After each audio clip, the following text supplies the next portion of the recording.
Have you ever wondered what it really takes to live a happy life?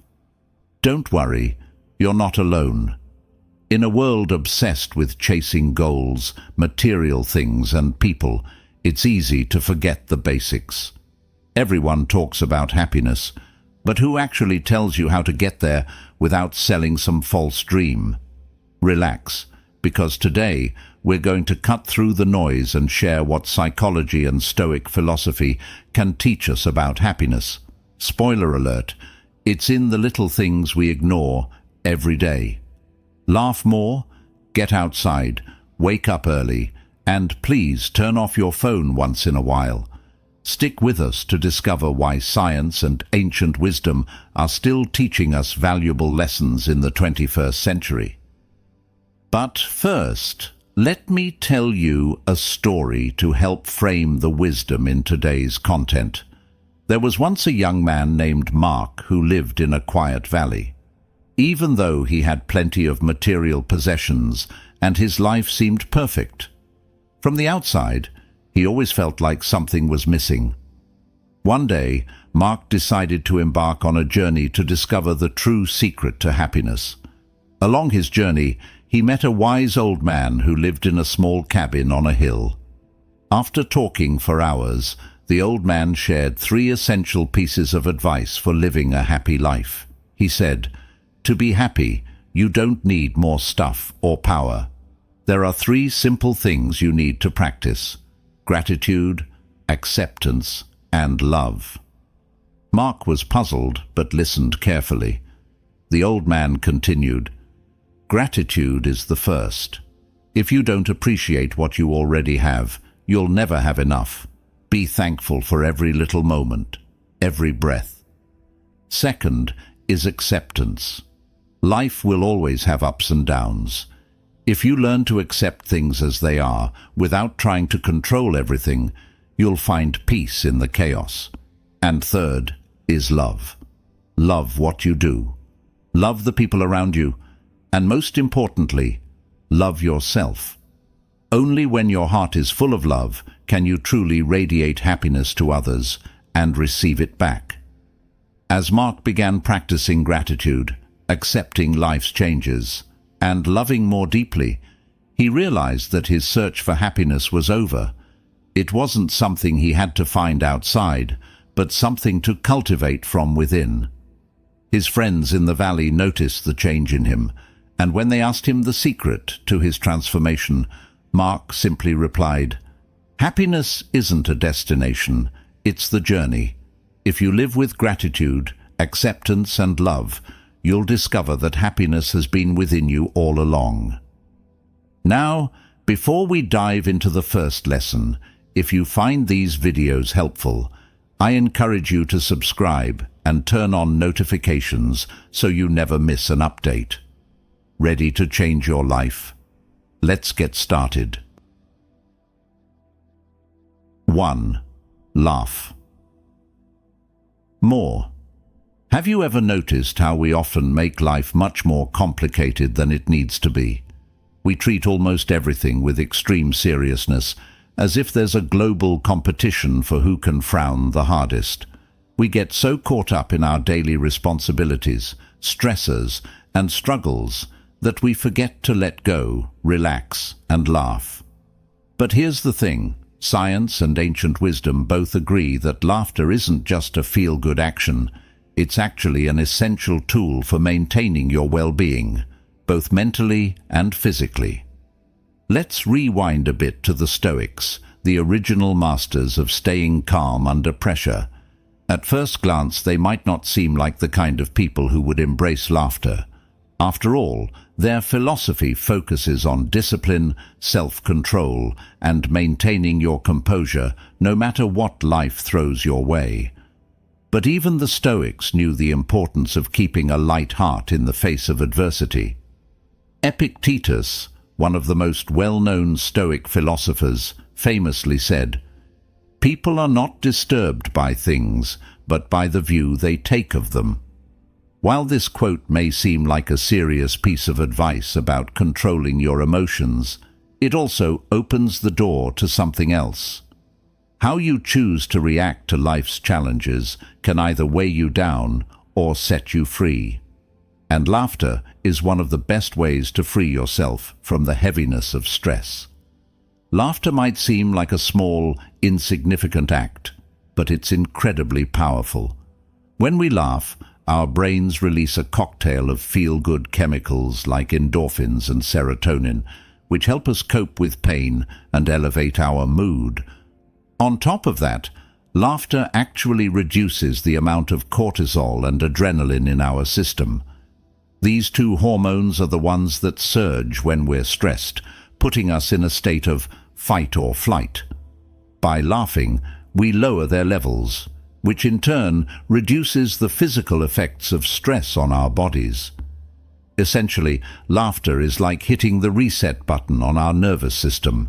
It calms us down, makes us feel more in control, and even helps us sleep better.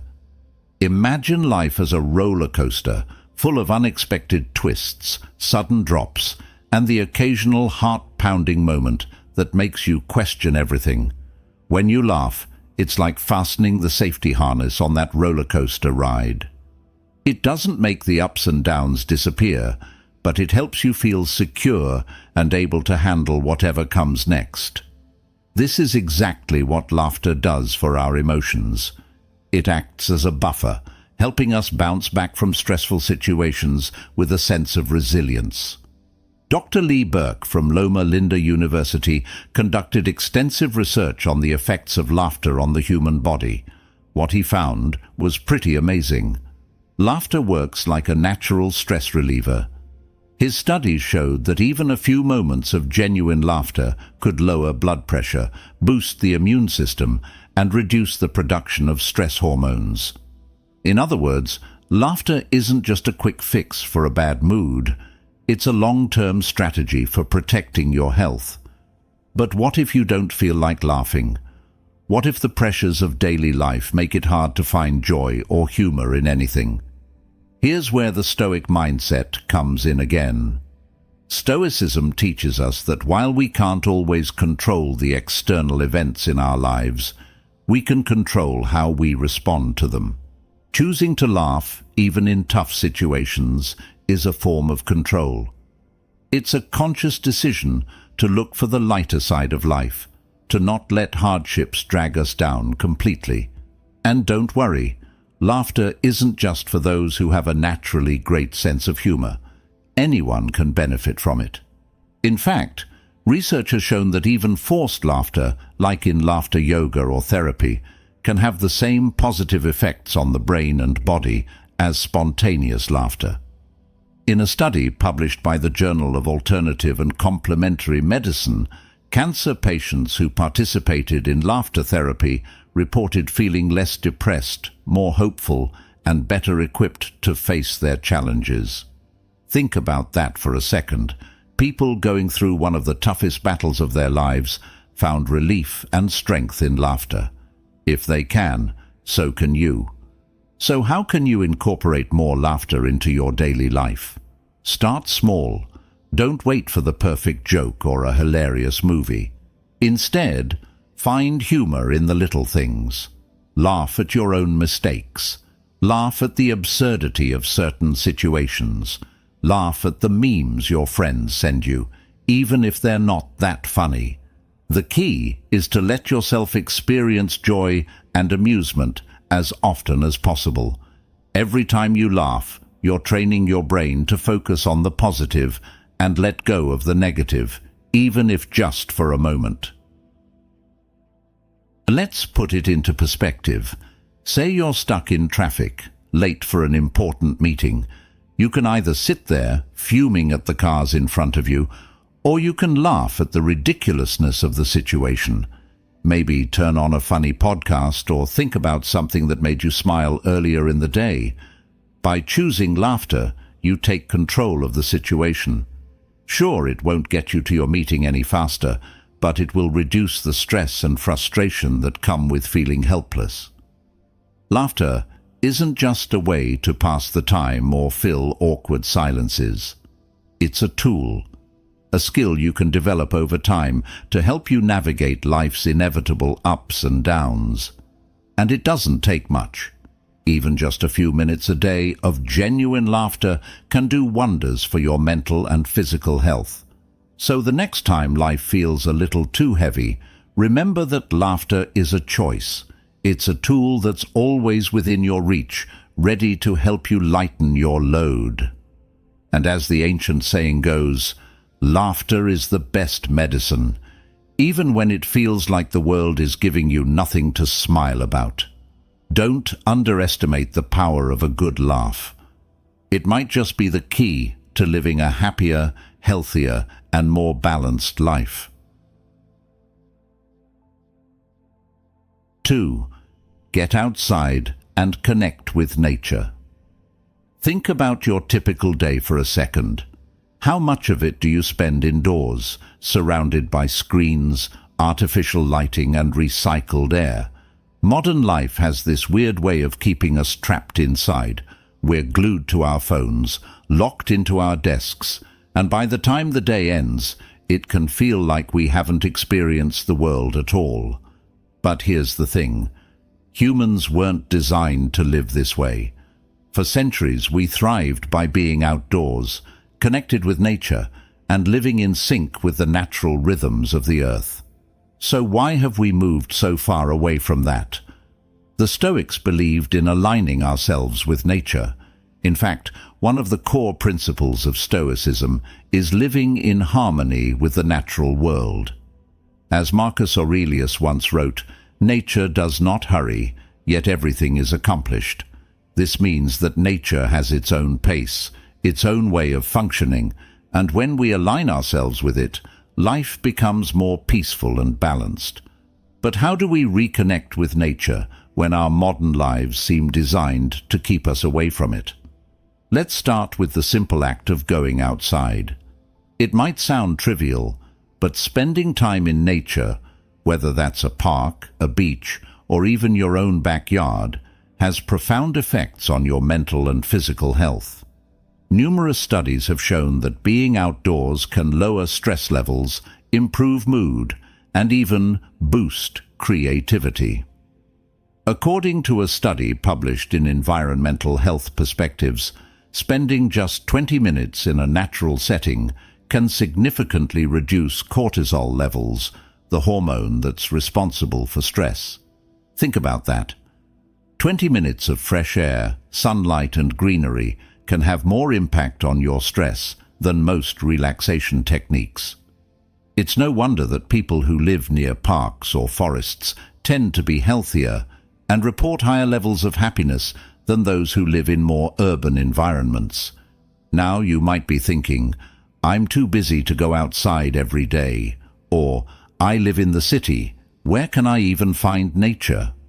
But reconnecting with nature doesn't have to mean going on a week-long camping trip or hiking through a forest, though if you can do that, even better. It can be as simple as taking a walk around your neighborhood, finding a park bench to sit on for a few minutes, or even just opening your windows to let in fresh air and natural light. The goal is to break the monotony of indoor life and give your mind and body a chance to reset. There's a term for this: forest bathing. Originating in Japan, it's the practice of spending time in the forest to improve health and well-being. Studies have shown that forest bathing can lower blood pressure, improve immune function, and increase energy levels. And here's the best part: you don't need an actual forest to benefit from it. The same principles apply when you're simply surrounded by trees, plants, or even just natural elements like water or wind. When was the last time you felt a real connection to the earth? When did you last feel the breeze on your face, hear the rustling of leaves, or smell freshly cut grass? These might sound like small, insignificant things, but they can have a huge impact on your mood and overall well-being. Nature has a way of grounding us, reminding us of the bigger picture. It helps put our worries and stresses into perspective. After all, How big can your problems seem when you're standing next to a towering tree that's been alive for hundreds of years? And let's not forget about the physical benefits of being outside. The simple act of walking outdoors, especially in green spaces, has been linked to lower levels of depression, anxiety, and even chronic pain. According to research from Stanford University, walking in nature reduces rumination, the negative, repetitive thoughts that often contribute to mental health issues like depression. By getting outside, you're not just exercising your body, you're also giving your mind a much-needed break from the pressures of everyday life. The Stoics understood that spending time in nature was essential to maintaining balance. They believed that nature was the ultimate teacher, showing us how to live with patience, resilience, and acceptance.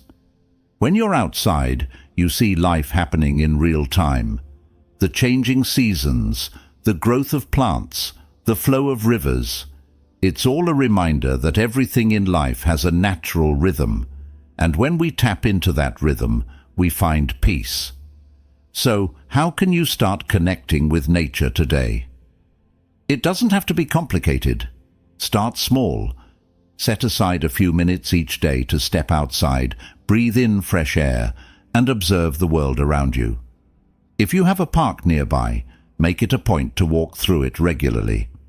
If you live in the city, find a rooftop or a garden where you can escape the hustle and bustle, even if just for a few moments. The key is to make this a habit, something you look forward to every day. And here's the best part. The more time you spend in nature, the more you'll crave it. You'll start noticing things you've never paid attention to before, the way the sunlight filters through the leaves, the sound of birds in the morning, the feeling of grass under your feet. These small moments can bring a sense of calm and joy that's hard to find anywhere else. In conclusion, nature is not just a backdrop to our busy lives, it's a crucial part of our well-being. The Stoics knew this, and modern science confirms it. By reconnecting with the natural world, we can reduce stress, improve our mood, and find balance in an increasingly chaotic world. So the next time you feel overwhelmed, remember, the solution might be as simple as stepping outside and letting nature do its thing. 3. Be a morning person. Let's be honest, mornings don't have the best reputation. For many people, waking up early feels like a form of punishment. The alarm blares, pulling you out of the warmth of your bed, and all you can think about is how much you'd rather hit snooze and sleep in. And who can blame you? Modern life has conditioned us to stay up late, binge-watch shows, and squeeze every last bit of relaxation out of the night. But what if I told you that becoming a morning person could be one of the best decisions you make for your happiness, health, and overall sense of well-being? Now, I know what you're thinking. I'm just not a morning person. That's a common belief. But here's the good news. Waking up early is more of a habit than a genetic trait. And once you make the shift, the benefits are undeniable. The Stoics, who placed great emphasis on discipline and self-control, understood the value of starting the day early. Marcus Aurelius himself said, "At dawn, when you have trouble getting out of bed, tell yourself, I have to go to work as a human being. What do I have to complain of if I'm going to do what I was born for, the things I was brought into the world to do?" This Stoic mindset highlights the idea that mornings are not just about waking up to face another day of obligations. They're an opportunity to embrace your purpose. By waking up early, you set the tone for the rest of your day. You take control rather than letting the day control you. Science backs this up. Studies have shown that early risers tend to be more optimistic, more proactive, and less likely to experience stress. A study conducted by researchers at the University of Toronto found that people who wake up earlier report higher levels of positive emotions and overall life satisfaction. They also tend to be healthier, with lower risks of conditions like obesity and depression. In other words, waking up early isn't just a nice idea. It's a proven way to boost your mental and physical health. One of the key reasons why waking up early is so beneficial is that it gives you time. Think about it. When you wake up before the world does, you have those precious quiet moments to yourself. No emails, no phone calls, no rush. Just you and your thoughts. It's the perfect time for reflection, planning, or even just enjoying a cup of coffee while the world outside is still asleep. This quiet time allows you to set your intentions for the day, making you more focused and productive when things get busy later on. Another benefit of waking up early is that it aligns you with your body's natural rhythms. Our bodies are wired to follow a circadian rhythm, which is essentially an internal clock that regulates when we feel awake and when we feel sleepy. By going to bed earlier and waking up with the sun, you're working in harmony with this natural rhythm. This not only makes you feel more energized, but also improves the quality of your sleep. It's important to note that becoming a morning person doesn't mean you have to suddenly start waking up at 5 a.m. every day. The key is to gradually adjust your schedule in a way that feels natural to you. Start by going to bed 15 minutes earlier than usual and waking up 15 minutes earlier in the morning. Over time, you'll find that waking up early becomes a habit, one that you actually look forward to. But what do you do with all that extra time in the morning? This is where you can really start to see the benefits of being an early riser. Use those quiet hours to do things that are important to you, but often get pushed aside during the busy day. Maybe it's working out, meditating, journaling, or even just sitting in silence to gather your thoughts. The Stoics believed in the power of reflection, and the early morning is the perfect time for it. As Seneca said, "The mind must be given relaxation. It will rise improved and sharper after a good break." One thing that can help you get out of bed in the morning is having something to look forward to. This doesn't have to be anything big. Maybe it's the simple pleasure of enjoying a peaceful breakfast, going for a walk, or starting the day with a good book. Having a positive reason to get up can make those early hours feel like a reward rather than a chore. Now, I know mornings can be tough at first. You might feel groggy or sluggish as you adjust to your new schedule, but stick with it. Over time, your body will adapt and you'll start to notice the benefits. You'll have more energy, feel more in control of your day, and experience less stress. And the best part? You'll have more time to do the things that matter to you without the constant rush of everyday life. Let's not forget the practical side of being a morning person either. When you wake up early, you're ahead of the game. You have time to get organized, tackle tasks, and even handle potential problems before they escalate. Instead of feeling like you're constantly playing catch-up, you'll find yourself in a proactive mindset, ready to take on the challenges of the day with confidence. In conclusion, becoming a morning person isn't about being perfect or following a strict schedule. It's about creating space in your day for the things that bring you joy and fulfillment. By waking up early, you give yourself the gift of time. Time to reflect, time to grow, and time to live with intention. So, tomorrow morning, when the alarm goes off, try resisting the urge to hit snooze. Instead, embrace the quiet, peaceful start to the day and watch how it transforms your life. 4. Pack your days with plans. Have you ever noticed how some days seem to fly by while others drag on forever?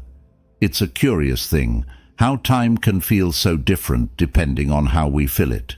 We've all experienced those lazy weekends where we had nothing planned, and by Sunday night, we're left wondering where the time went.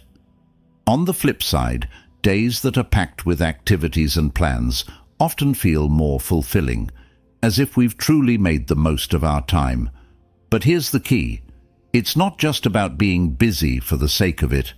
It's about filling your days with purposeful, meaningful plans that add value to your life. The Stoics had a lot to say about time. Seneca, one of the most well-known Stoic philosophers, famously warned about the dangers of wasting time.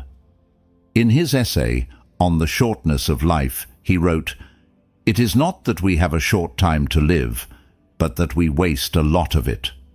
The Stoics believed that time was one of our most valuable resources, and that we should use it wisely, with intention and purpose. But how do we do that in today's fast-paced world, where it's so easy to get distracted or overwhelmed? Let's start by considering what it means to pack your day. We're not talking about filling every minute with mindless tasks or running yourself ragged with never-ending to-do lists. Instead, it's about being intentional with your time, planning activities that bring you joy, fulfillment, and growth. It's about creating a balance between productivity and spontaneity, making room for both structured plans and unexpected opportunities. Think of your time like a bank account. Every day, you're given a limited amount of hours, and it's up to you how you spend them. Some people save their time by doing nothing, thinking they're preserving their energy or avoiding stress. But in reality, time that isn't spent with purpose is often time wasted. The Stoics would argue that we should be investing our time wisely, spending it on activities that nourish our minds, bodies, and relationships. Studies have shown that people who plan their days tend to feel more satisfied with how they spend their time. According to research published in the Journal of Experimental Psychology, people who engage in goal setting and planning report higher levels of happiness and a greater sense of control over their lives. This is because having a plan gives us a sense of direction. When you know what you want to accomplish, it's easier to stay focused, motivated, and on track. But let's be clear, this isn't about turning your life into a rigid schedule. It's important to leave room for spontaneity and relaxation too. In fact, overscheduling yourself can lead to burnout, which is the opposite of what we're aiming for. The goal is to find a balance. By planning your day with intention, you give yourself the freedom to enjoy each moment, rather than feeling like time is slipping away. So, how can you start packing your days with purposeful plans? First, take a step back and think about what really matters to you. What are the activities that bring you joy?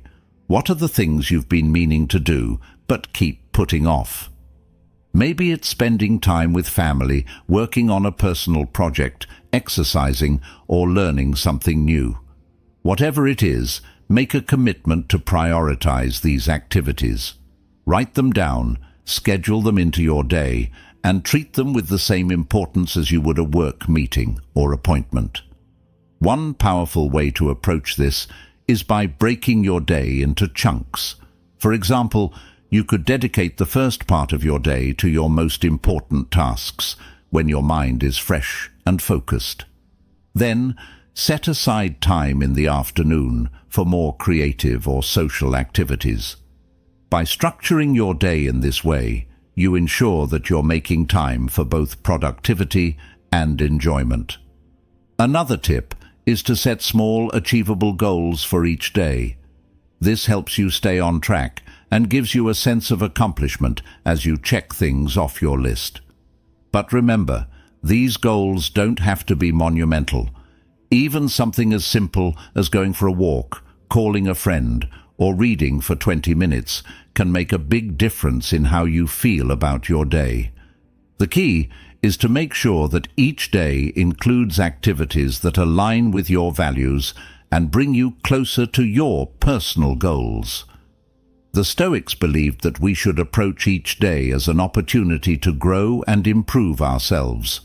Marcus Aurelius, in his Meditations, wrote, "At day's first light, have in readiness against disinclination to leave your bed, the thought that I am rising for the work of man." This idea of rising with purpose is central to the Stoic philosophy. Each day is a chance to become better, wiser, and more fulfilled, but only if we use our time wisely. Of course, life doesn't always go according to plan. There will be days when things don't go as expected, when your carefully crafted schedule gets thrown out the window, and that's okay. The beauty of Stoicism is that it teaches us to accept what we cannot control and to adapt. If your plans get derailed, don't stress, just adjust. The important thing is to stay flexible and focus on what you can do with the time you have left. At the end of the day, packing your life with plans isn't about being busy. It's about being mindful of how you spend your time. It's about making sure that your days are filled with meaning, growth, and joy. And when you do that, you'll find that time seems to expand rather than slip away. So, take a moment to reflect on how you're spending your time. Are you filling your days with purpose, or are you letting them slip by in a blur of distractions? Remember, time is one of your most valuable resources. Use it wisely, and you'll find that your days feel fuller, richer, and more satisfying. As the Stoics remind us, waste no more time arguing what a good man should be one. 5. Don't quit on what you love. How many times have you thought about giving up on something you love just because it felt hard? Maybe it was a hobby you enjoyed, a project you were passionate about, or even a career path that once made you excited. Somewhere along the way, though, things got tough, life got busy, and you started wondering if it was really worth the effort to keep going. But here's the thing. Quitting on what you love doesn't just mean abandoning a passion. It means denying yourself one of the greatest sources of fulfillment and happiness. The Stoics had a lot to say about perseverance, and it's easy to see why. Life, they believed, was full of challenges, obstacles, and setbacks. But they also believed that the key to a fulfilling life was not in avoiding difficulty, but in pushing through it. As Seneca put it, "It is not because things are difficult that we do not dare, but because we do not dare that things are difficult." In other words, the things you love are worth fighting for, even when they seem out of reach. So, why do we quit on the things we love? More often than not, it's because we get discouraged. Maybe you've hit a rough patch, or maybe progress is slower than you'd like. It's easy to feel like you're not getting anywhere, especially in a world that demands instant results. But here's the truth. Anything worth doing takes time, effort, and persistence. The Stoics would remind us that the path to greatness is not a straight line. It's full of twists, turns, and unexpected challenges, and that's exactly why you shouldn't give up. Think about a time when you stuck with something you loved, even when it got hard. Maybe it was learning to play an instrument, writing a book, or training for a marathon.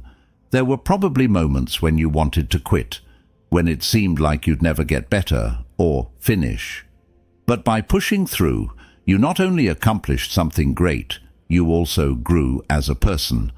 Perseverance teaches us patience, resilience, and discipline, and these qualities are essential for leading a meaningful life. There's also a scientific side to this. Research has shown that people who stick with their passions tend to be happier and more satisfied with their lives. According to a study published in the Journal of Positive Psychology, Individuals who engage in passion-driven activities experience greater levels of well-being, lower levels of stress, and a stronger sense of purpose. This is because doing what you love taps into a deep well of intrinsic motivation. It's something you do for the joy of it, not because someone else told you to, or because you're chasing an external reward. The problem is, we often get caught up in the idea that if something isn't easy, it's not worth it. But the Stoics teach us the opposite. They believed that struggle and hardship are an inevitable part of life, and that true happiness comes from overcoming these challenges. Marcus Aurelius, in his Meditations, wrote, "The impediment to action advances action. What stands in the way becomes the way." This famous Stoic quote reminds us that obstacles aren't roadblocks, they're stepping stones. The very things that make a task difficult are what help us grow stronger, wiser, and more capable. So, how do you keep going when the going gets tough? The first step is to remember why you started in the first place. What drew you to this passion? What was it about this hobby, project, or career that made you feel alive? Reconnect with that initial spark of excitement. Sometimes, when we lose sight of the bigger picture, we get bogged down by the day-to-day frustrations. But when you remind yourself of the joy that comes from doing what you love, it becomes easier to push through the hard parts. Another important thing to remember is that progress doesn't always look the way we expect it to. You might not see results right away, and that's okay. The Stoics believed in focusing on the process rather than the outcome. They understood that we can't always control the results of our efforts, but we can control how much effort we put in. Instead of worrying about whether or not you're succeeding in the traditional sense, focus on showing up and doing the work. The progress will come, even if it's not immediately visible. Think of it like planting a tree. At first, you can't see any growth above the ground, but that doesn't mean nothing's happening. Beneath the surface, roots are spreading, establishing a foundation that will eventually support a towering tree. The same goes for your passions. The effort you put in today might not show immediate results, but it's building a foundation for future success. Of course, there are times when quitting might seem like the easier option. Maybe you're exhausted, frustrated, or feeling like you're not cut out for this particular challenge. But before you throw in the towel, ask yourself this: will you regret giving up? Often, the answer is yes. The things we love have a way of staying with us, even when we walk away from them. If you're passionate about something, quitting will only leave you with a sense of what could have been. The Stoics would argue that this regret is far worse than the discomfort of pushing through a tough time. If you find yourself feeling overwhelmed, take a step back and break the challenge down into smaller, manageable parts. Instead of focusing on the entire journey ahead, just focus on the next step. What's the one thing you can do today to move closer to your goal? Maybe it's practicing for 10 minutes, writing a single page, or completing one small task. By focusing on these small wins, you'll build momentum and make progress without feeling overwhelmed.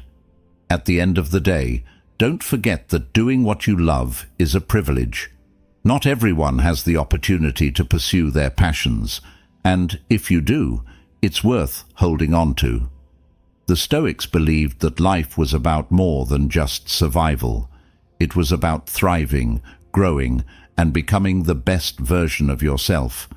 And that can only happen when you stick with what you love, even when it's hard. So, whatever it is you're passionate about, don't give up on it. Keep going, even when it feels difficult. Remember that every obstacle is an opportunity to grow, and that the things you love are worth fighting for. As Seneca reminds us, it is not because things are difficult that we do not dare, but because we do not dare that things are difficult. Dare to keep going, and you'll discover that the rewards are far greater than the challenges. 6. Go for kindness. In a world where it often feels like everyone is in a rush, stressed out, or too focused on their own lives, kindness can seem like an outdated concept. It's easy to overlook the power of a kind word, a simple gesture, or just taking a moment to connect with someone else. But the truth is, kindness is one of the most powerful tools we have for improving not only the lives of others, but also our own. And while it may seem small, choosing to be kind can make a huge impact on your happiness and the way you navigate the world. The Stoics were big believers in the power of kindness. They understood that while we can't control the actions of others, we can always control how we respond. Marcus Aurelius, the Roman emperor and Stoic philosopher, wrote, "Kindness is invincible, but only when it's sincere, with no hypocrisy or faking." What Aurelius meant is that kindness isn't just about doing nice things for people. It's about approaching life with a genuine, sincere desire to be a force for good. When you choose to be kind, no one can take that away from you. It's a strength, not a weakness. So why is kindness so important? For one, it's contagious. When you're kind to someone, it creates a ripple effect. Maybe you compliment someone, or offer help when they're struggling, or just smile at a stranger. That small act can lift their mood, and in turn, they're more likely to pass that positivity on to someone else. This is called the kindness contagion effect, and studies have shown that when people witness or receive acts of kindness, they're more likely to pay it forward. In fact, research conducted at the University of California, Los Angeles, UCLA, found that kindness has a profound impact on both the giver and the receiver. People who engage in kind acts experience a boost in mood, reduced stress levels, and even improved physical health. On the flip side, those who receive kindness are more likely to report feelings of gratitude and happiness, which can improve their relationships and overall well-being. But here's the best part. Kindness is a habit that anyone can build.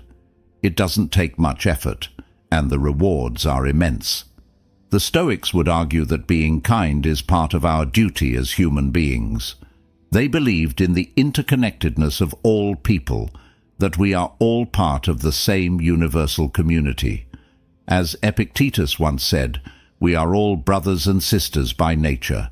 Our bodies and souls are bound together by a shared divine spark. This Stoic idea reminds us that kindness isn't just about being nice to the people we know and like. It's about recognizing our shared humanity and treating everyone with respect and compassion. So how can you incorporate more kindness into your life? It starts with being mindful of how you interact with others. We all have moments where we're distracted, stressed, or impatient, and in those moments, it's easy to snap at someone or ignore an opportunity to be kind. But if you can slow down and become more aware of your interactions, you'll find that there are countless chances to spread kindness every day. For example, think about the last time someone did something that irritated you. Maybe they cut you off in traffic or were rude at the grocery store. Your first reaction might be frustration or anger, but what if you chose kindness instead? What if you let it go, or even smiled at them? The Stoics believed that we can't control how other people behave, but we can always control our response. Choosing kindness in these moments not only diffuses tension, but it also helps you stay calm and centered. Another way to practice kindness is by actively looking for opportunities to help others. It doesn't have to be a grand gesture. Something as simple as holding the door open for someone, helping a neighbor carry their groceries, or sending an encouraging text to a friend can make a big difference. These small acts of kindness add up, and over time, they'll become second nature. And the best part, the more you practice kindness, the better you'll feel. Science backs this up. Engaging in acts of kindness has been shown to release oxytocin, often called the love hormone, which helps to lower blood pressure, reduce stress, and promote feelings of warmth and connection. The Stoics were also big proponents of gratitude, which is closely tied to kindness. When you're kind to others, you're acknowledging the good in your own life and the world around you. It's a reminder that no matter what challenges you're facing, there's always an opportunity to make someone else's day a little brighter. Seneca, one of the most influential Stoic philosophers, wrote, "Wherever there is a human being, there is an opportunity for kindness." This simple truth highlights how kindness is always within our reach. It's a choice we can make at any time, in any situation. Of course, being kind doesn't mean being a pushover or letting people take advantage of you. The Stoics were firm believers in maintaining boundaries and standing up for yourself when necessary. Kindness, when practiced sincerely, comes from a place of strength, not weakness. It's about acting with integrity and compassion without expecting anything in return. And this is what makes it so powerful. When you're kind, you're doing something that's fully within your control. No matter what's going on around you, kindness is always an option. In a world that can sometimes feel harsh and unforgiving, kindness is a way to reclaim your sense of agency. It reminds you that even in the face of negativity, you have the power to make a positive impact. And that impact isn't limited to the people around you. It also affects your own happiness and well-being. By choosing kindness, you're creating a life filled with meaning, connection, and joy. So, as you move through your day, remember that every interaction is an opportunity for kindness. Whether it's with a friend, a co-worker, or a stranger, you have the power to brighten someone's day. And in doing so, you'll find that your own life becomes richer and more fulfilling. As Marcus Aurelius said, "When you arise in the morning, think of what a precious privilege it is to be alive, to breathe, to think, to enjoy, to love, and to be kind." 7. Say yes. More often. How often do you find yourself saying no to life? It's easy to get caught up in the routine of things, turning down invitations or opportunities just because they push us out of our comfort zone. Maybe you've been invited to a party, but you'd rather stay home. Or perhaps you've been offered a new project at work, but it feels like too much of a challenge.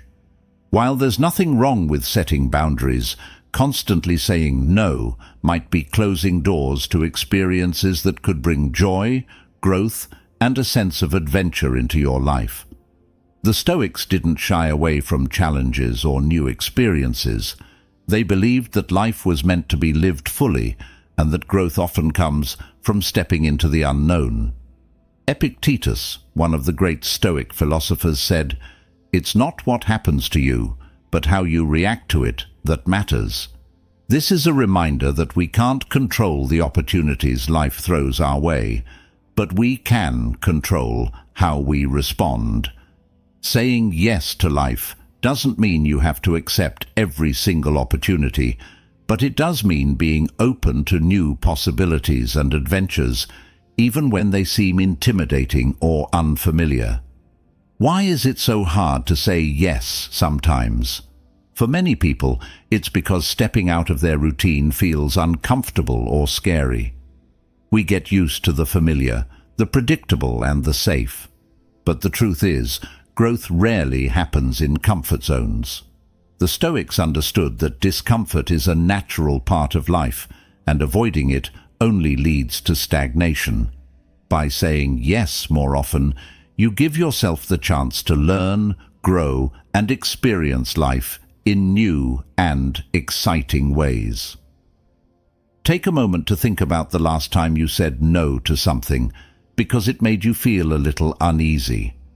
Maybe it was an invitation to an event where you didn't know many people, or an opportunity to try something new like a hobby or a fitness class. What if you had said yes instead?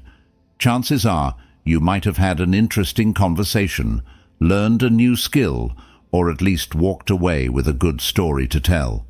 Saying yes opens the door to possibilities that no can never offer. There's also a psychological aspect to this. Research has shown that trying new things and saying yes to experiences releases dopamine in the brain. Dopamine is the chemical associated with pleasure, motivation, and reward. In other words, the very act of stepping out of your comfort zone can make you feel happier and more fulfilled. When you say yes to new experiences, you're not just expanding your horizons, you're also giving your brain a boost of positivity. Now, this doesn't mean you have to say yes to everything. Boundaries are important, and it's okay to turn down things that don't align with your values or priorities.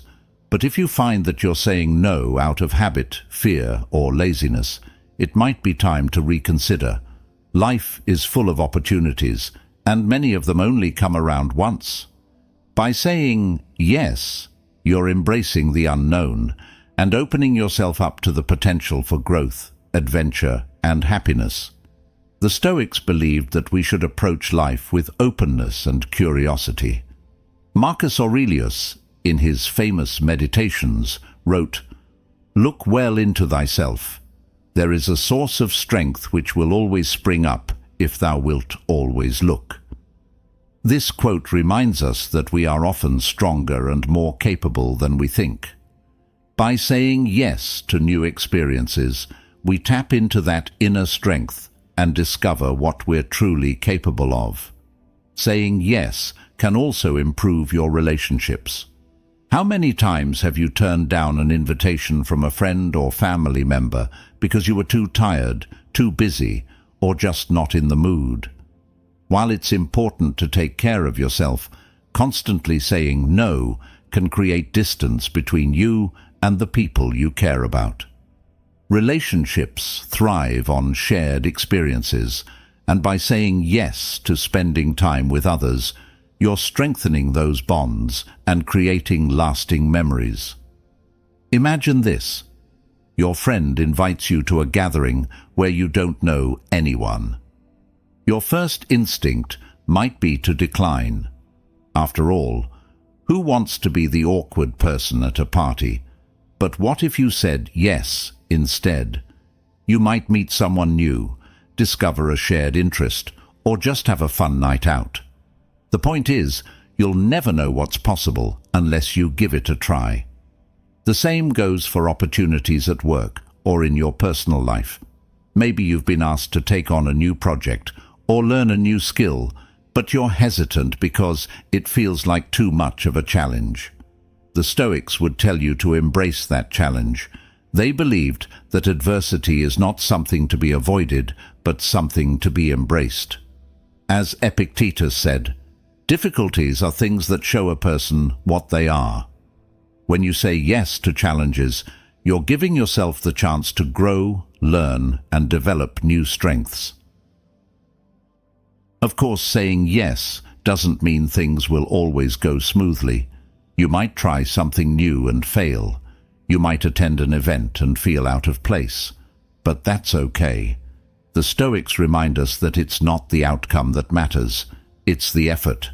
By saying yes, you're engaging with life in a way that's proactive and adventurous. And even if things don't go as planned, you'll have learned something valuable along the way. One of the great benefits of saying yes more often is that it builds confidence. The more you step outside of your comfort zone, the more you realize that you're capable of handling whatever life throws your way. Each new experience, whether it's a success or a failure, adds to your personal growth. Over time, you'll find that you're more willing to take risks, try new things, and embrace change with confidence and excitement. In conclusion, saying yes more often is about embracing life's opportunities with an open heart and mind. It's about stepping out of your comfort zone and allowing yourself to grow through new experiences. The Stoics believed that life was meant to be lived fully, and that means being willing to take risks, face challenges, and say yes to the unknown. So, the next time an opportunity comes your way, whether it's big or small, pause before you automatically say no. Ask yourself, what could I gain from this? How might this experience help me grow? You might just find that saying yes leads to a richer, more fulfilling life. 8. Turn off your phone. Sometimes, how often do you find yourself glued to your phone? You might be checking emails, scrolling through social media, or just killing time with a game. But before you know it, hours have passed, and you've barely noticed the world around you. In today's hyper-connected world, our phones have become an extension of ourselves.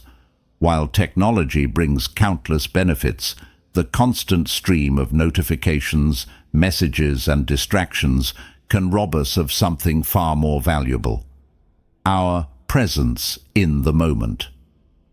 The simple act of turning off your phone can be a radical yet effective way to reclaim your time, focus, and well-being.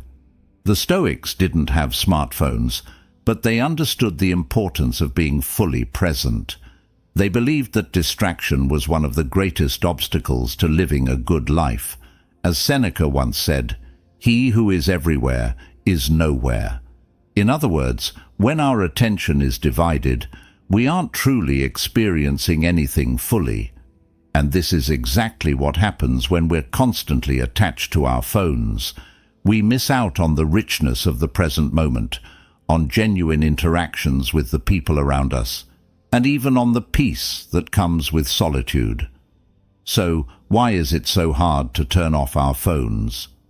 For many people, it's because phones have become a source of comfort, entertainment, and even validation. We check our phones out of habit, looking for the next bit of information or distraction to fill the silence. But while this constant connection might feel good in the short term, it often leads to increased stress, anxiety, and a sense of being overwhelmed. A study published in the Journal of Behavioral Addictions found that excessive smartphone use is linked to higher levels of anxiety, depression, and sleep disturbances. The constant need to stay connected, to be in the loop, can take a toll on both mental and physical health. The solution? Turn it off. It's that simple. By intentionally disconnecting from your phone, even for short periods, you give yourself the gift of uninterrupted time.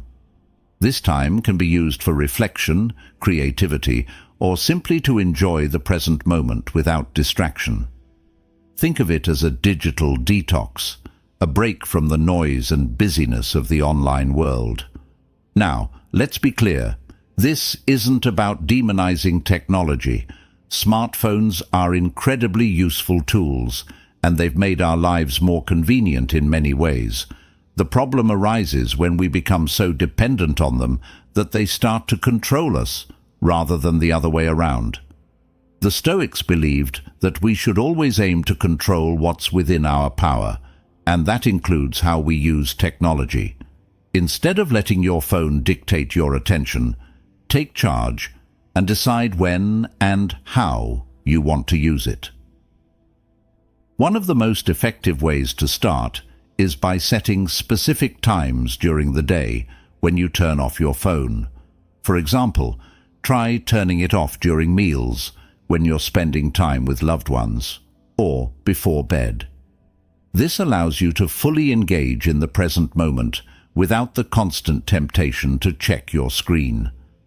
Over time, you'll find that these moments of disconnection become something you look forward to, an opportunity to recharge and refocus. Another powerful practice is to have phone-free periods throughout the day. These can be as short as 15 minutes or as long as a couple of hours. During this time, focus on being fully present in whatever you're doing, whether that's going for a walk, reading a book, or simply sitting in silence. The Stoics often emphasized the importance of solitude and reflection. They believed that taking time to be alone with your thoughts was essential for self-improvement and inner peace. Marcus Aurelius, in his Meditations, wrote, "Nowhere can man find a quieter or more untroubled retreat than in his own soul." Turning off your phone creates the space for this kind of retreat, a chance to reconnect with yourself and the world around you. Turning off your phone also improves your relationships. Have you ever been in a conversation with someone who kept glancing at their phone? It doesn't feel good, does it? That's because divided attention signals to the other person that they aren't your priority. When you put your phone away during conversations, you're showing the other person that you value their time and presence. This small act of mindfulness can strengthen your connections and lead to more meaningful interactions. Research backs this up. A study published in the Journal of Social and Personal Relationships found that the mere presence of a phone during a conversation, whether it's being used or not, can reduce the quality of social interactions. The study revealed that people who had a phone in sight during a conversation reported feeling less connected to the person they were talking to and rated the conversation as less satisfying. By turning off your phone, you eliminate this distraction and allow for deeper, more genuine connections with the people in your life. But turning off your phone doesn't just benefit your relationships, it also benefits your productivity. We often think that being constantly connected makes us more efficient. But the reality is that multitasking, like checking your phone while working, actually reduces productivity. When we switch between tasks, our brains need time to refocus, which means we're less efficient than if we had focused on one thing at a time. By turning off your phone during work or important tasks, you eliminate distractions and allow yourself to fully concentrate. This leads to higher quality work and a greater sense of accomplishment. And let's not forget the importance of sleep. One of the biggest culprits of poor sleep quality is screen time before bed. The blue light emitted by phones interferes with the production of melatonin, the hormone that regulates sleep.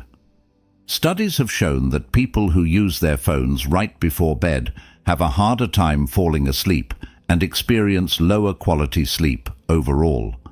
By turning off your phone at least 30 minutes before bed, you're giving your brain the chance to unwind and prepare for restful sleep. In conclusion, turning off your phone, even for short periods, is one of the simplest yet most effective ways to improve your well-being. The Stoics believed that presence, mindfulness, and self-control were key to living a good life, and turning off your phone aligns perfectly with these principles. It's not about rejecting technology altogether. It's about using it mindfully, in a way that enhances your life rather than detracts from it.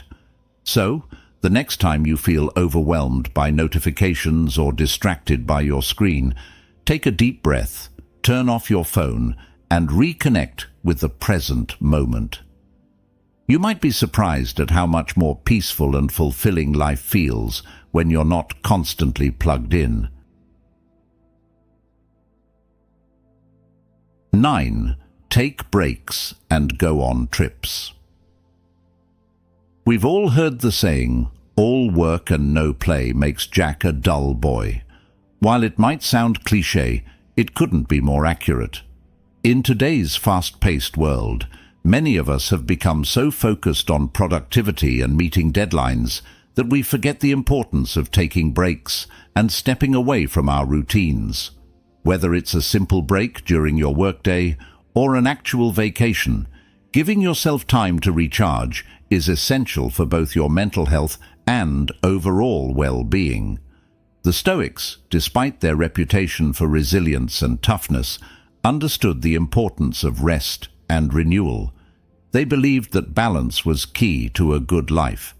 Seneca, in his writings, often discussed how taking time for leisure, what the Romans called otium, was essential for living wisely. He said, "True happiness is to enjoy the present, without anxious dependence upon the future." In other words, taking time to relax and appreciate life in the moment is a crucial part of happiness and contentment. So why is it that so many of us find it hard to take breaks? Often we're caught up in the mindset that productivity is the most important thing, and that stepping away, even briefly, is a waste of time. But here's the truth. Rest is not the opposite of productivity. It's a necessary part of it. By taking breaks, you're giving your brain and body the time they need to recharge, which makes you more effective in the long run. Let's start with the simple idea of taking short breaks during your workday. Research has shown that our brains aren't designed to focus for long stretches of time without rest. In fact, studies suggest that after about 90 minutes of continuous work, our cognitive function starts to decline. This is where the power of breaks comes in. By stepping away from your tasks, even for just 5 or 10 minutes, you allow your brain to reset, making you more focused and creative when you return to work. But taking breaks doesn't just improve your productivity, it also boosts your mood and reduces stress. One study, conducted by the University of Illinois, found that taking brief breaks during tasks helps maintain performance and reduce mental fatigue. This is especially true if your break involves some kind of physical activity, like a short walk. Even just stepping outside to get fresh air can work wonders for your mental clarity and energy levels. The Stoics would agree that being mindful of your body and its needs is key to maintaining balance in life. Beyond daily breaks, there's another level of rest that's equally important: vacations. And no, vacations aren't just a luxury, they're a necessity for long-term well-being. Taking a trip, whether it's a weekend getaway or a longer vacation, allows you to completely disconnect from your daily responsibilities and recharge on a deeper level. When you remove yourself from your usual environment, you gain a fresh perspective and return with more energy and creativity. Studies have shown that vacations reduce stress, improve mental health, and even make us more productive when we return to work. According to research published in the Journal of Happiness Studies, people who take vacations experience a significant boost in happiness and well-being, both during and after their trip. And the benefits aren't just short-term. People who take regular vacations tend to have lower levels of stress and better overall life satisfaction. But here's where the Stoic mindset comes in. It's not about escaping your problems or responsibilities. The Stoics believed that life should be lived in harmony with nature, which means taking time to rest and recharge is part of living in accordance with your natural rhythms. Marcus Aurelius himself took breaks from his demanding role as emperor, often retreating to nature or spending time in solitude to reflect and renew his spirit. These moments of pause weren't about shirking responsibility. They were about preparing himself to return to his duties with more clarity and focus.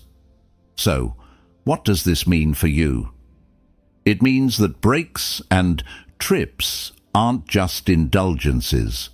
They're essential for your mental, emotional, and even physical health. If you've been feeling overwhelmed or burnt out, it might be time to step back and give yourself permission to rest. That could mean taking a few minutes to breathe and stretch during a busy day, or it could mean planning a vacation to escape the pressures of daily life. Let's be practical. Start by building small breaks into your daily routine. Set an alarm or a reminder to take a short walk, do some stretches, or just close your eyes and breathe deeply for a few minutes. These micro breaks may seem insignificant, but they can make a huge difference in your productivity and mood. Over time, you'll start to notice that you're more focused, less stressed, and better able to handle the demands of your day. And when it comes to vacations, don't put them off until you're completely burnt out. Plan them regularly, even if they're short trips. You don't have to jet off to a tropical island. Sometimes a simple road trip, a weekend camping adventure, or even a staycation can have the same effect. The key is to disconnect from your daily responsibilities and allow your mind and body to fully relax. In addition to the mental and emotional benefits, taking trips also broadens your perspective. When you travel, you're exposed to new cultures, new ideas, and new ways of seeing the world. This can be incredibly enriching and can help you return to your life with fresh insights and renewed energy. The Stoics believed in expanding one's mind and understanding the world as a whole. By traveling, you not only give yourself a break, but also grow as a person. Of course, not everyone has the luxury to take long vacations frequently, and that's okay. The key is to make the most of whatever breaks you can take, whether they're short or long. The Stoics taught us that it's not the length of time that matters, but the quality. A mindful break, where you truly disconnect and focus on rest, can be just as rejuvenating as a longer vacation. In conclusion, don't underestimate the power of rest and renewal. The Stoics understood that balance is essential for a good life, and that includes knowing when to step back and recharge. By taking breaks and going on trips, you're not just giving yourself a chance to relax. You're investing in your long-term health, happiness, and productivity. So, the next time you feel overwhelmed, remember, taking a break isn't a sign of weakness. It's a sign that you're committed to living a balanced, fulfilling life. 10. Hang out with friends and family. In the pursuit of success, personal growth, and happiness, it's easy to forget one of the most essential elements of a fulfilled life: relationships. Whether it's spending time with family, catching up with old friends, or meeting new people, the connections we build with others are what make life rich and meaningful. Yet, in the hustle and bustle of modern life, relationships are often one of the first things we neglect.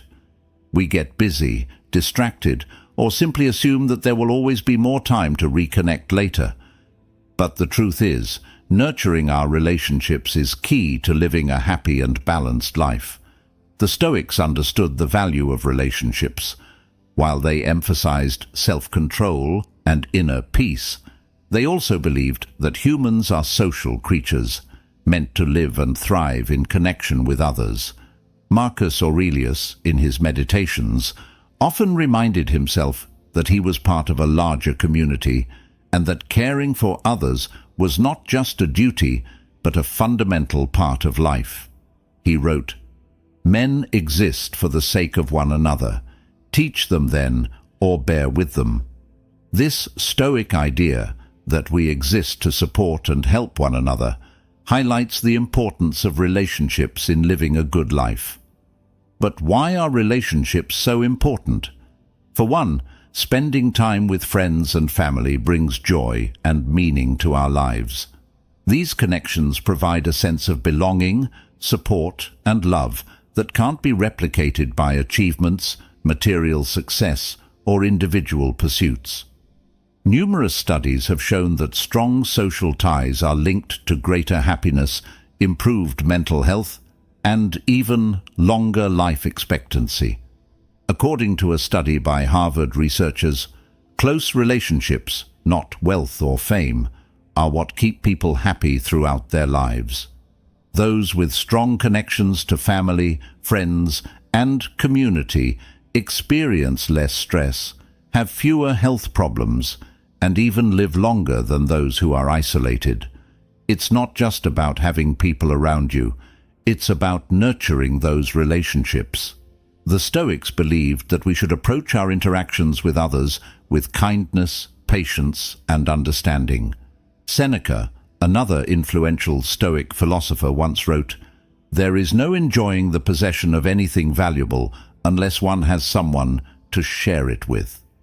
This quote perfectly encapsulates the idea that life's joys are meant to be shared. Whether it's celebrating a success or navigating a challenge, having people by your side makes the experience richer and more meaningful. Unfortunately, in our busy lives, relationships often take a back seat. We might prioritize work, personal goals, or other obligations, telling ourselves that we'll make time for loved ones later. But as the Stoics would remind us, time is fleeting, and we never know how much of it we have. One of the core principles of Stoic philosophy is the awareness of mortality, or memento mori, the reminder that life is short and we should make the most of the time we have. This includes making time for the people who matter most. So, how can you start nurturing your relationships today? It doesn't have to be complicated. Sometimes it's as simple as picking up the phone and calling a friend you haven't spoken to in a while, or inviting your family over for dinner. It's about making an effort to show up for the people in your life, even when it's inconvenient or you're feeling tired. The Stoics believed that showing kindness and love to others was part of living in accordance with nature, which they saw as interconnected and harmonious. By prioritizing relationships, you're living in alignment with this Stoic principle. Another way to nurture your relationships is by being fully present when you spend time with others. In today's digital age, it's easy to be physically with someone, but mentally somewhere else, checking your phone, thinking about work, or worrying about your to-do list. But the Stoics taught that true presence, being fully in the moment, is essential to living a good life. When you're with loved ones, make an effort to put away distractions and focus on the conversation, the laughter, or just the shared silence. This kind of presence not only strengthens your relationships, but also brings you peace and fulfillment. It's also important to remember that relationships aren't always easy. Even with the people we love the most, there will be disagreements, misunderstandings, and moments of frustration. The Stoics were well aware of this. They believed that while we can't control how others behave, we can control how we respond.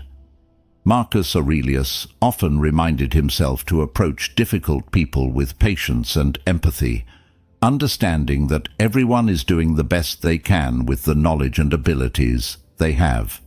This doesn't mean accepting mistreatment, but rather approaching challenges in relationships with a sense of compassion and understanding.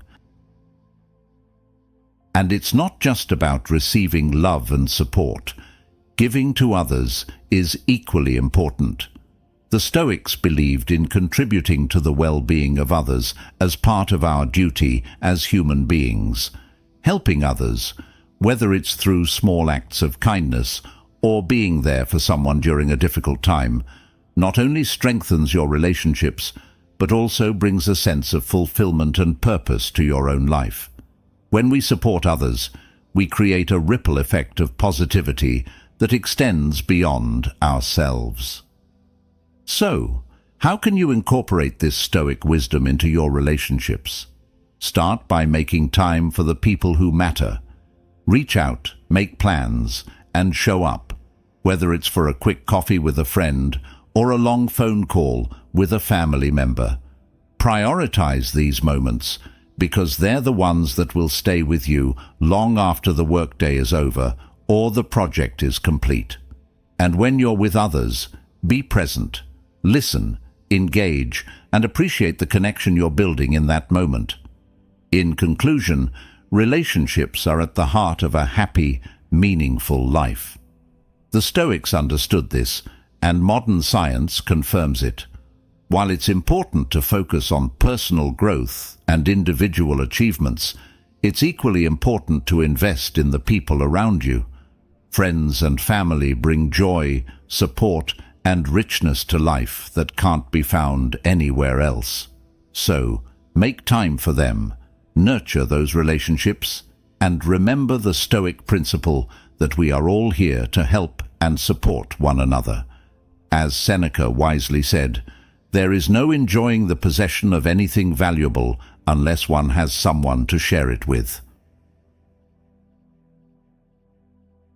11. Help others out. There's a simple truth that often gets overlooked in the hustle and bustle of everyday life. Helping others is one of the most powerful ways to find fulfillment and happiness. Whether it's offering a kind word, lending a hand to someone in need, or giving your time and energy to support a cause, acts of kindness don't just benefit the recipient, they also enrich the giver. The Stoics believed that one of the greatest purposes of life is to contribute to the well-being of others, and modern science backs this up with numerous studies showing that people who help others are generally happier, less stressed, and more satisfied with life. The Stoics, known for their focus on self-discipline and personal responsibility, didn't believe in living in isolation from others. They emphasized the interconnectedness of all people, teaching that we have a duty to help one another and contribute to the common good. As Marcus Aurelius wrote in his Meditations, "What is not good for the beehive cannot be good for the bees." This Stoic metaphor illustrates how individual well-being is tied to the well-being of the community. Helping others is not just an act of charity, it's an essential part of living a harmonious and meaningful life. But why is helping others so important, both from a Stoic perspective and in terms of modern psychology? For one, helping others provides a sense of purpose. When you assist someone, whether it's a friend, a family member, or even a stranger, you shift your focus away from your own problems and concerns. This doesn't mean your own struggles disappear, but it gives you a break from constantly thinking about yourself. By focusing on someone else's needs, you gain perspective, often realizing that your own challenges aren't as overwhelming as they seemed. Research supports this idea. Studies have shown that people who regularly engage in acts of kindness or volunteer work experience lower levels of stress and anxiety. A study conducted by the American Psychological Association found that people who help others, whether through formal volunteering or small acts of kindness, report greater life satisfaction and mental health. This is because helping others activates the brain's reward system, releasing feel-good chemicals like dopamine and oxytocin, which boost mood and reduce stress. In a way, helping others is a natural way to improve your own well-being. The Stoics believed that virtue was the highest good, and that one of the most virtuous things you can do is to act in service of others. They understood that while we can't control everything in life, we can control how we respond to the needs of others. This is where the concept of pro-social behavior comes into play. By choosing to be kind, generous and helpful, you're exercising your own moral strength, practicing the Stoic principle of focusing on what is within your control. But helping others isn't just about grand gestures or significant acts of charity. The Stoics would argue that even the smallest act of kindness can make a big difference. Seneca, in his letters, spoke often about how the little things, listening to someone, offering a bit of advice, or simply being patient with someone's faults, are powerful acts of virtue. These everyday moments of kindness can have a ripple effect, improving not only the lives of those around you, but also creating a more compassionate and connected community. Think about a time when someone helped you. Maybe it was a friend who listened when you were going through a tough time, a colleague who offered assistance on a project, or even a stranger who held the door open when your hands were full. These small moments of kindness stick with us, often more than we realize. They remind us that we're not alone and that, despite the challenges of life, there is goodness in the world. Now, imagine how powerful it is to be that source of kindness for someone else. When you help others, you're creating those same positive moments in their lives. Whether it's offering encouragement, sharing your knowledge, or providing a helping hand, your actions can lift someone's spirits, ease their burden, or give them the strength to keep going. The Stoics believed that this kind of service to others wasn't just a nice thing to do. It was a duty. By helping others, you're fulfilling your role in the greater community and living in alignment with Stoic values. Of course, it's important to remember that helping others doesn't mean neglecting yourself. The Stoics were clear on the idea of balance. While it's essential to be generous and kind, it's equally important to take care of your own needs. You can't pour from an empty cup, as the saying goes. In fact, helping others can be more fulfilling when you're in a good place yourself, when you're rested, healthy, and mentally strong. This is why the Stoics often spoke about the importance of self-care as a foundation for serving others. So, how can you start helping others in a way that aligns with your life and values? It doesn't have to be complicated. Sometimes the simplest actions have the most profound effects. Start by looking for opportunities in your everyday life to offer kindness or support. This could be as simple as checking in on a friend, offering to help a neighbor, or even just being more mindful of the needs of the people around you. The Stoics believed that helping others was about being aware of the moment and acting with intention. Don't wait for the perfect opportunity to make a big difference. Look for the small ways you can contribute every day. Another way to help others is by volunteering your time or resources to a cause you care about. Whether it's supporting a local charity, mentoring someone who could benefit from your experience, or even donating to a cause that resonates with you, these acts of service are deeply fulfilling. Not only do they help others, but they also give you a sense of purpose and connection to something larger than yourself. Helping others also has a long-term impact. Acts of kindness and generosity create a ripple effect that can extend far beyond the immediate moment. When you help someone, you might inspire them to help someone else, creating a chain of positive actions that can spread throughout a community or even across generations.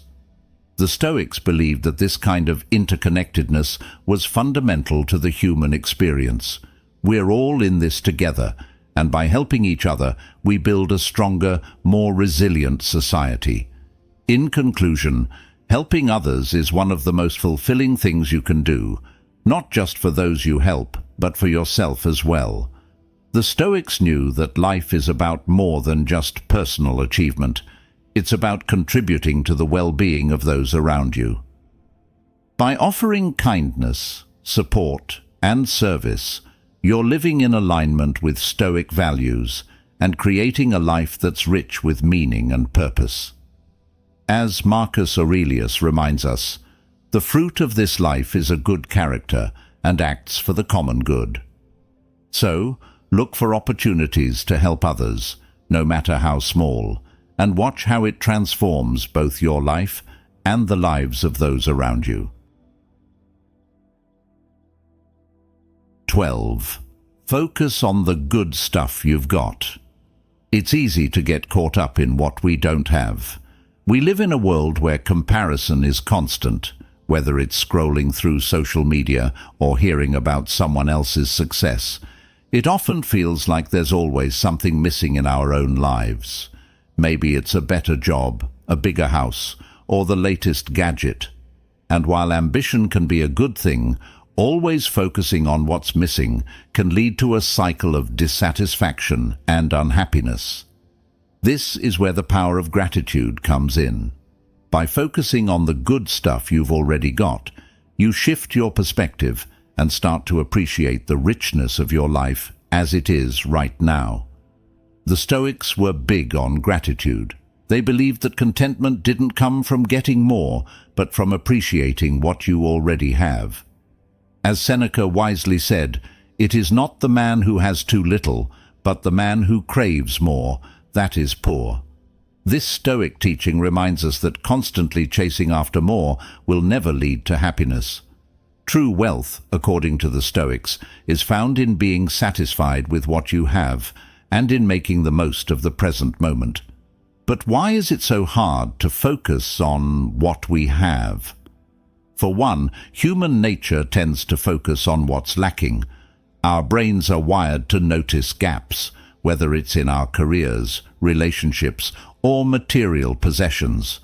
This can be a useful survival mechanism, driving us to improve and seek out better opportunities. However, when taken too far, this mindset can lead to perpetual dissatisfaction, making it impossible to appreciate the good things right in front of us. That's where practicing gratitude comes in.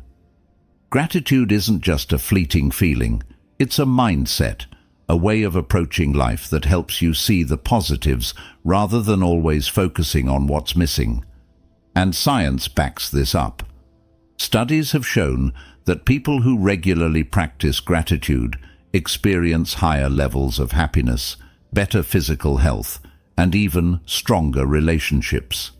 According to research from the University of California, people who kept a gratitude journal reported feeling more optimistic, had fewer physical complaints, and slept better than those who didn't.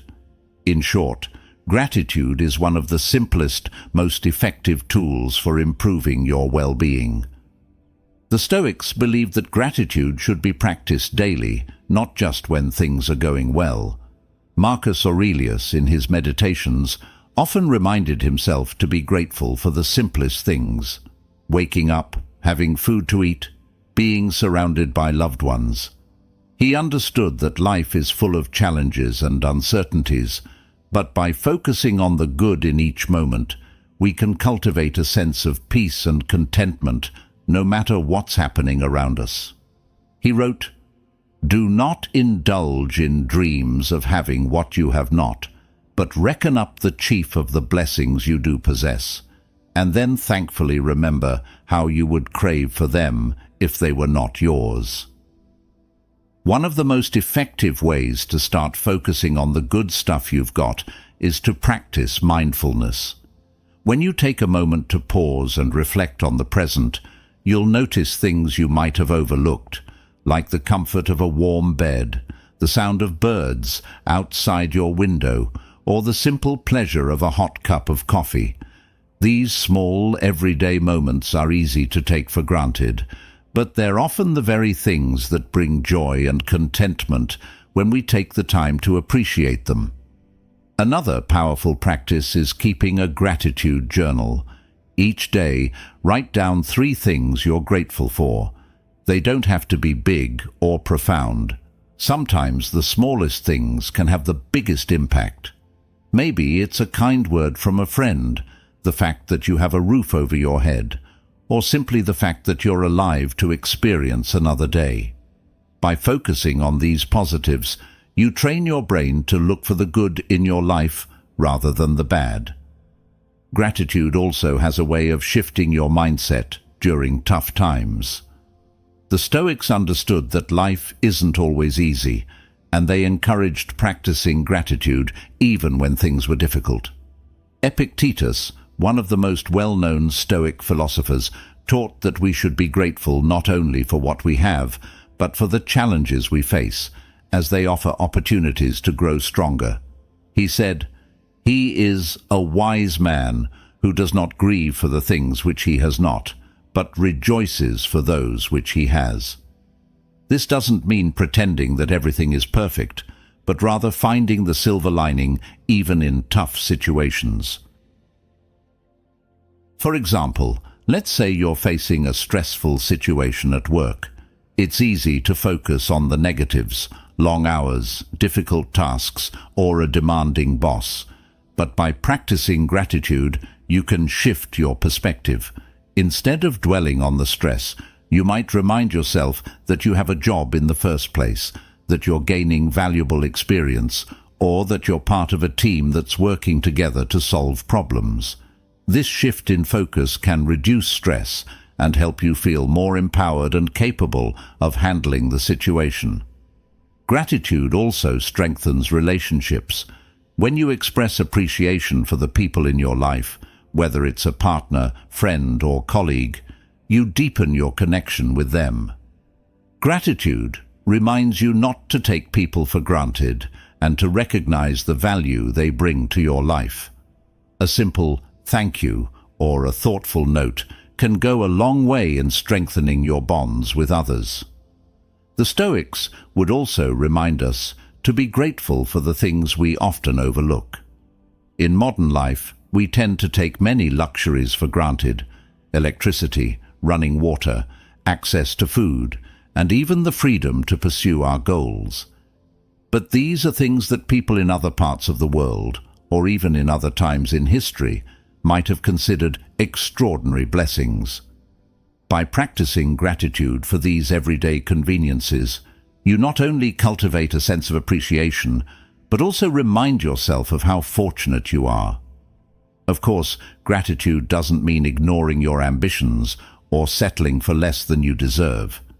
The Stoics were all about self-improvement and striving to become better versions of ourselves. But they also understood that constantly focusing on what's missing can lead to a life of endless striving, where happiness is always just out of reach. By appreciating the good in your life now, you create a foundation of contentment from which you can continue to grow and pursue your goals. In conclusion, focusing on the good stuff you've got is one of the simplest yet most powerful ways to improve your well-being. The Stoics taught that contentment comes not from having more, but from appreciating what you already have. By practicing gratitude, whether through mindfulness, journaling, or simply taking a moment to reflect, you can shift your mindset from one of lack to one of abundance. And when you focus on the good in your life, you'll find that happiness is not something you have to chase. It's something that's already within you. As Seneca reminds us, true happiness is to enjoy the present without anxious dependence upon the future.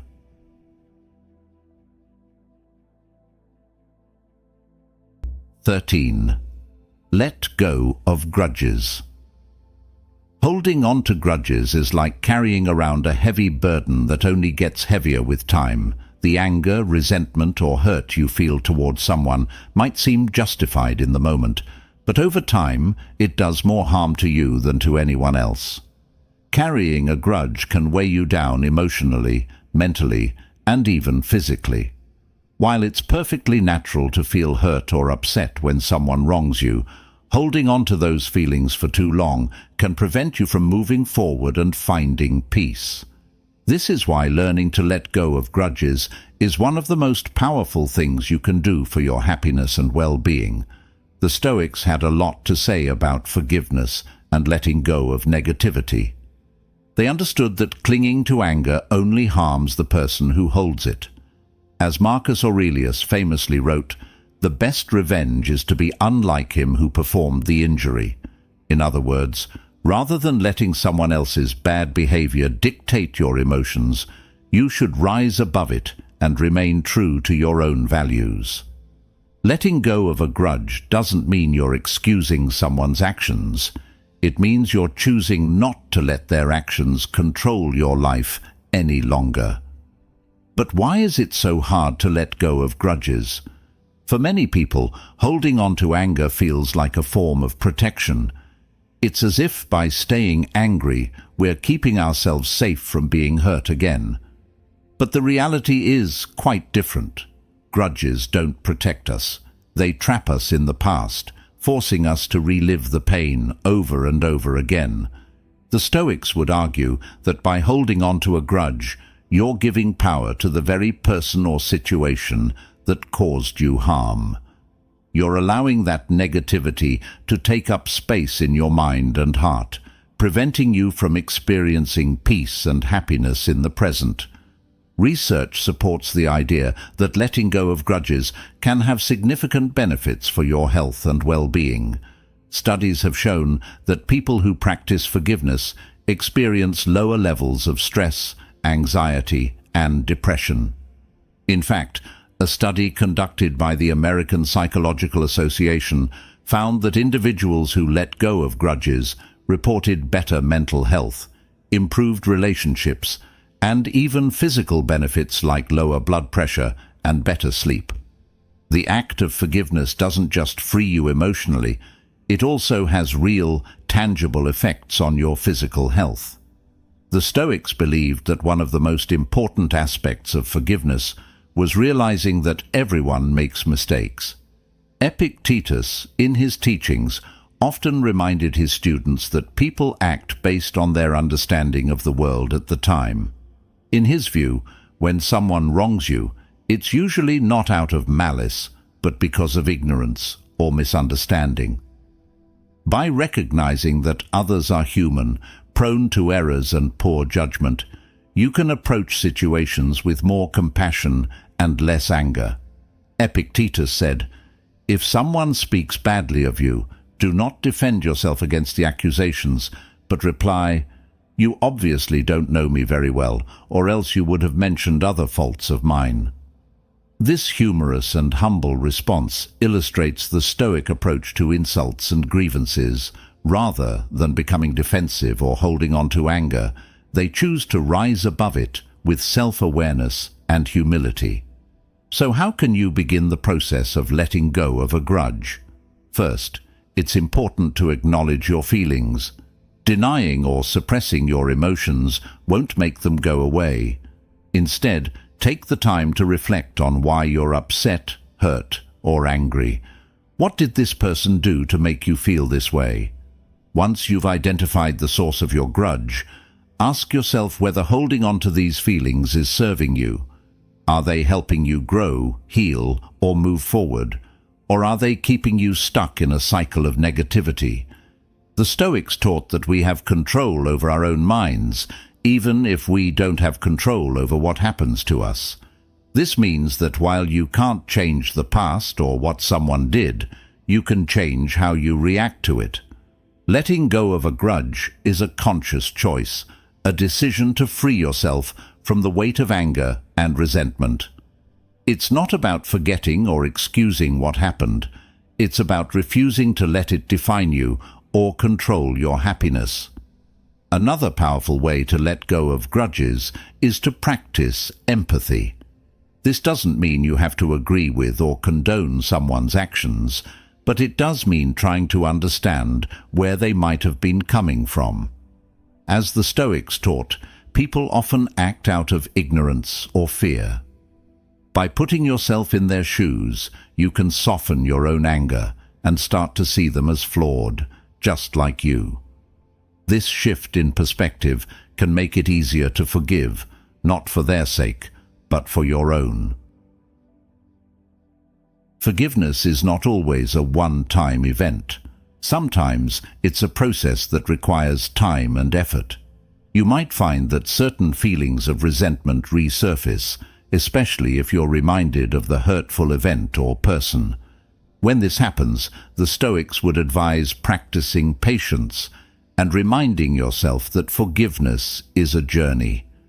Each time you feel the grudge coming back, gently remind yourself of the reasons why you're choosing to let it go.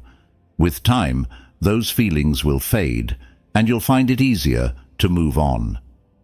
In addition to the emotional and psychological benefits, letting go of grudges also improves your relationships. When you hold on to anger, it creates a barrier between you and others.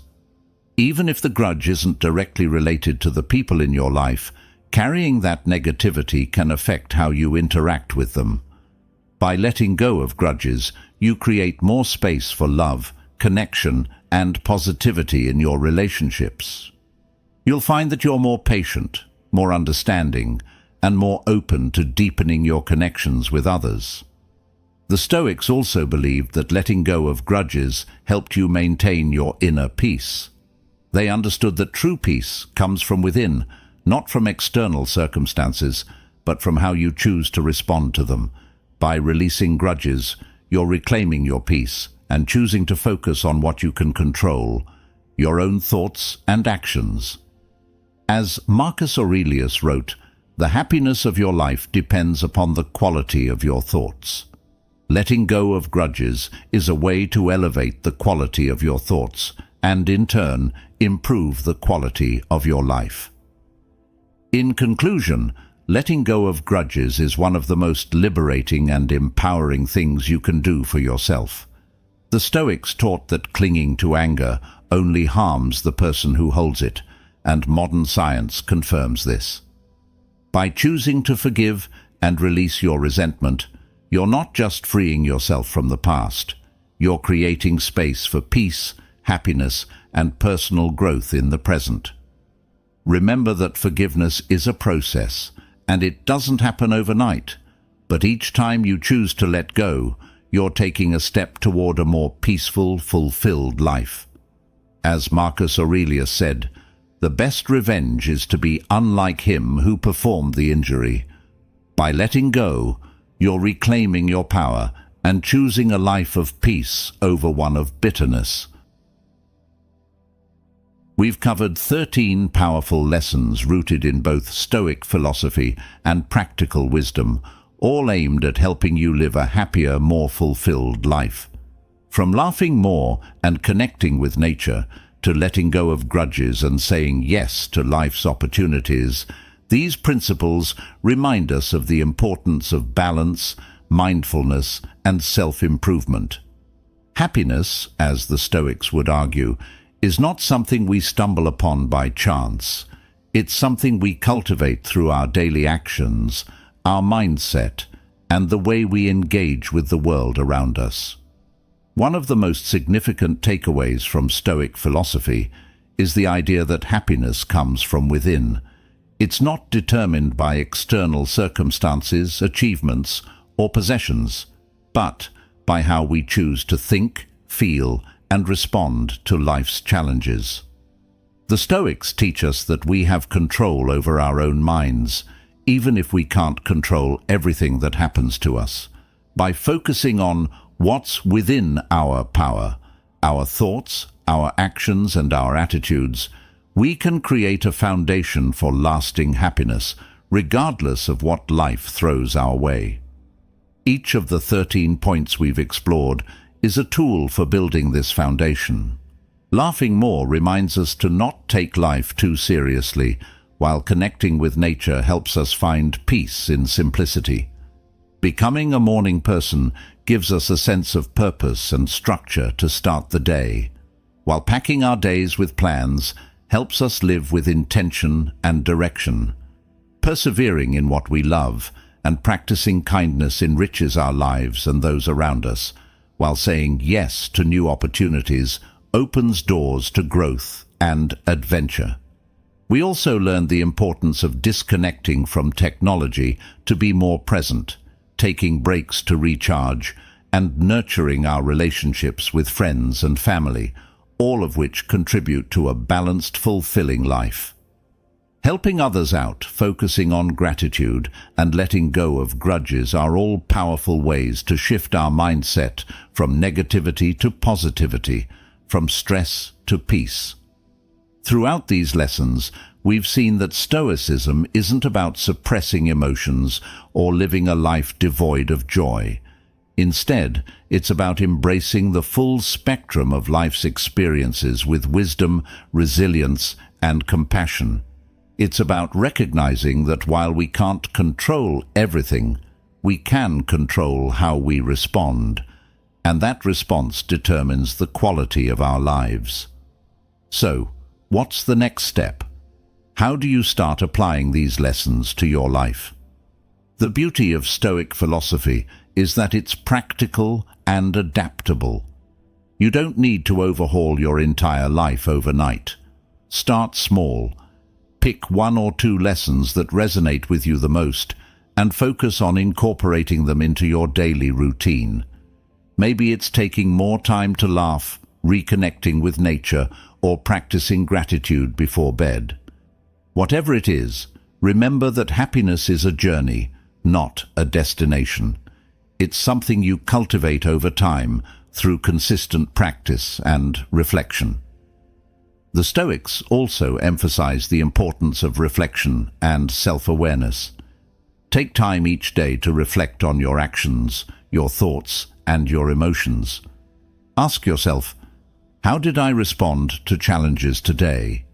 Did I focus on the good in my life, or did I get caught up in what I'm lacking? Am I living in alignment with my values, or am I letting distractions and external pressures dictate my actions? This kind of reflection helps you stay on track and continue growing, both as a person and in your pursuit of happiness. And finally, remember that life is about balance. The Stoics didn't believe in extreme deprivation or indulgence. They believed in living in harmony with nature, which means finding balance in everything you do. Enjoy life's pleasures, but don't become attached to them. Work hard, but take time to rest. Pursue your goals, but don't let them define your worth. Happiness isn't about chasing perfection. It's about finding peace in the present, no matter what that present looks like. As you move forward, keep the Stoic principles in mind. They are timeless lessons that have guided people for centuries, and they can help you navigate the complexities of modern life with wisdom, strength, and grace.